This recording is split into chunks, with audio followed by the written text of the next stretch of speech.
اللہ اللہ اللہ اللہ اللہ اللہ اللہ۔ میں آپ کو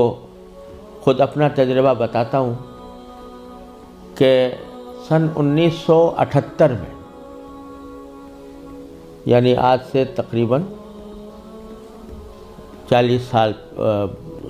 سال پہلے مجھے سب سے پہلے امریکہ جانے کا اتفاق ہوا۔ اس وقت سن 1978 میں سب سے پہلے میں امریکہ گیا تھا اور ایک مسلمان تنظیم کی دعوت پر گیا تھا۔ مسلمان تنظیم کا اس وقت بہت سی مسلمان تنظیموں کا ایک وفاق تھا جس نے ہمیں دعوت دی تھی۔ تو جب میں اس تنظیم میں پہنچا اور اس کا سالانہ کنونشن تھا، اس میں حاضری ہوئی، تو سب سے پہلے تو میں یہ دیکھ کر حیران رہ گیا کہ جب شام کو دعوت کا اہتمام کیا گیا تو اس میں کہیں دور دور حاضرین کے اندر اسلام اور دین کا کوئی شائبہ نظر نہیں آتا تھا۔ خواتین اور نوجوان لڑکیاں وہ مردوں کے ساتھ اور نیم برہنہ لباس میں بیٹھی ہوئی تھی، اور پھر اعلان یہ کیا گیا کہ اگر کسی کو حلال کو کھانا کھانا ہو تو مچھلی استعمال کریں، جس کا مطلب یہ تھا کہ کھانے میں حلال کا بھی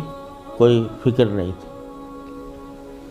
وہاں بیٹھنا مشکل ہو گیا، ہم لوگ کہیں الگ چلے گئے۔ اس کے بعد معلوم ہوا کہ ایک رقص و سرود کی زبردست محفل منعقد ہوئی۔ ایک بوٹنگ کا پروگرام تھا، اس بوٹنگ کے پروگرام میں سارا جو پروگرام تھا وہ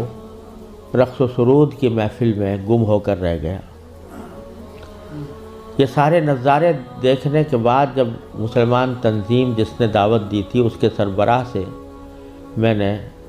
شکوہ کیا کہ بھائی آپ انہیں یہ مسلمان تنظیم ہے اور اس میں کہیں دور دور بھی کوئی شائبہ دین کا نظر نہیں آتا، تو آپ کیا کرتے ہیں، کس وجہ سے آپ نے یہ اجتماع منعقد کیا ہے؟ تو وہ لبنانی تھے وہ صاحب جن سے میں نے شکوہ کیا، تو اس کے جواب میں ان کی آنکھوں میں آنسو آنے لگے اور کہنے لگے مولانا آپ صحیح کہتے ہیں، لیکن یہ وہ قوم ہے کہ جس کے بارے میں بس ہم اتنا چاہتے ہیں کہ یہ کم از کم اپنے آپ کو مسلمان کہتی رہے۔ یہ اگر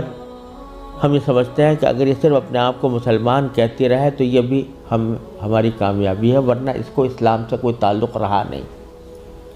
ان کے آباء و اجداد کھانے پینے کی تلاش میں، تجارت اور معیشت کی تلاش میں یہاں آئے تھے، ان کو اپنے بچوں کی تعلیم و تربیت کی کوئی فکر نہیں تھی۔ یہ اسی ماحول کے اندر پلے بڑے ہیں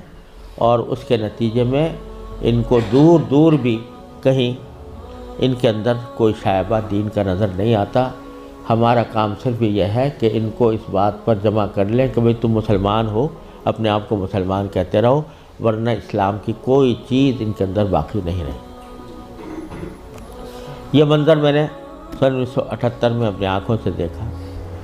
اور یہ عبرت ہوئی کہ اگر مسلمانوں نے اپنے بچوں کو، اپنی نسلوں کو صحیح تعلیم و تربیت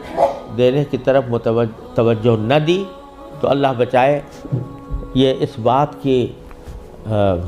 کا اندیشہ ہے کہ اللہ بچائے جو آنے والی نسلیں ہیں وہ اللہ بچائے مرتد نہ ہو جائیں۔ اور اگر خدا نہ کرے ہماری اس بے توجہی اور غفلت کی وجہ سے ایسا ہوا کہ ہماری نئی نسلیں گمراہ ہوئیں، غلط راستے پر گئیں، تو اس کا وبال ہمارے اوپر ہو، کیونکہ قرآن کریم کا ارشاد یہ ہے کہ ایھا الذین آمنوا قوا انفسکم واہلیکم نارا۔ جہنم سے بچانا صرف انسان کے لیے اپنا فرض نہیں ہے کہ وہ خود اپنے آپ کو بچائے، بلکہ اپنے گھر والوں کو بچانا بھی اس کی اپنی ذمہ داری۔ اور یہ بڑی شرم کی بات ہوگی کہ ہمارے آباء و اجداد نے ہمیں اللہ تعالیٰ کے فضل و کرم سے ایمان اور اسلام کی دولت ورثے میں عطا فرمائی، اور ہم اپنی اولاد کو اللہ بچائے غلط راستے کے اوپر ڈالنے کے ذمہ دار بنے۔ اس سے زیادہ شرم کی، اس سے زیادہ نقصان کی کوئی اور بات نہیں ہو سکتی۔ لہٰذا یہ مسئلہ جس اہمیت کے ساتھ توجہ کا محتاج ہے، اللہ تعالیٰ کا بڑا فضل و کرم ہے، اب حالات میں تبدیلی آ رہی ہے، خاص طور سے انگلینڈ میں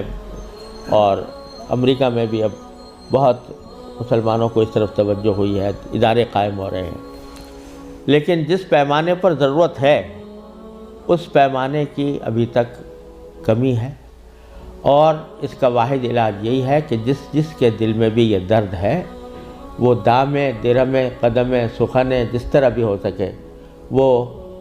ایسے ادارے قائم کرنے کی کوشش کرے، ان اداروں کے ساتھ تعاون کرے، اس میں اپنے بچوں کو بھیجنے کا اہتمام کرے۔